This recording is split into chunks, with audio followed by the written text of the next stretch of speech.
रामचंद्र भगवान की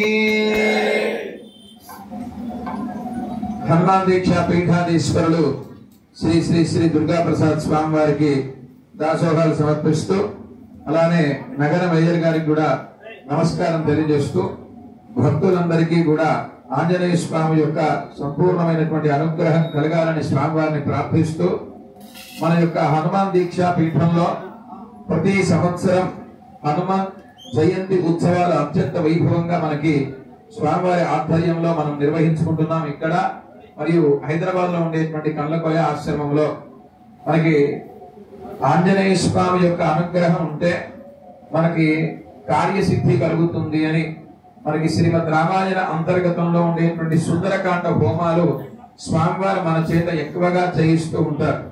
అయితే ఆ సుందరకాండ మహాత్మ్యాన్ని తెలియజేయడానికి మనకి శాస్త్రంలో తెలియజేస్తారు. గరుత్మంతుడు ఉంటాడు కదా, ఆ గరుత్మంతునికి కూడా సాధ్యం కాదట సుందరకాండ యొక్క ఫలాన్ని తెలియజేయడానికి. అటువంటి అద్భుతమైనటువంటి ఫలాన్ని ఇచ్చేది సుందరకాండ. మరి ఆ సుందరకాండలో మనకి రాముల వారి యొక్క దుఃఖాన్ని తొలగిపోతుంది, సీతమ్మ వారి దుఃఖం తొలగిపోతుంది. అలానే ఆంజనేయ స్వామికి అక్కడ ఉండేటువంటి ఒక మంచి గుర్తింపు మనకి సుందరకాండలోనే మనకి లభిస్తుంది.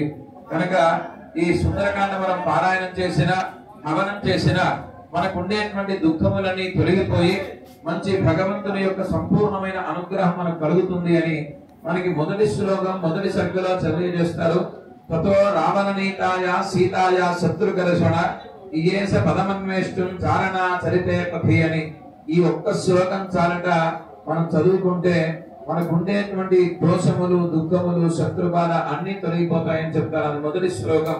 ఇట్లా సుందరకాండలో 500 బీజాక్షరాలతో కూడినటువంటి మహామంత్రాలు దీనిలో ఉన్నాయి. కనుకనే ఈ సుందరకాండ గురించి చెప్పాలంటే ఇంకా చాలా ఉంటుంది, కానీ మనకి సమయం లేదు. కనుక సుందరకాండ ప్రతి మానవునికి అవసరం.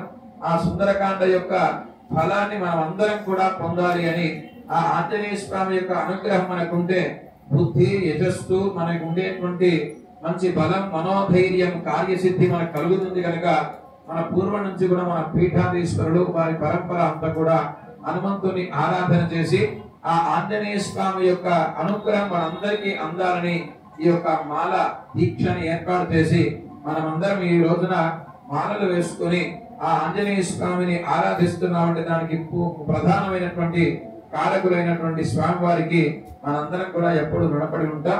మనమందరం కూడా ఆంజనేయ స్వామిని ఆరాధిస్తే ఉండేటువంటి గ్రహచార దోషాలు కానీ మానసికమైనటువంటి దోషములు కానీ శారీరకమైనటువంటి దోషములు కానీ అన్ని తొలగిపోయి మనకు ఆ ఆంజనేయ స్వామి యొక్క అనుగ్రహం సంపూర్ణంగా ఉంటుంది అని అనేకమైనటువంటి కార్యక్రమాలు స్వామీజీ మనందరి కోసం చేస్తున్నారు.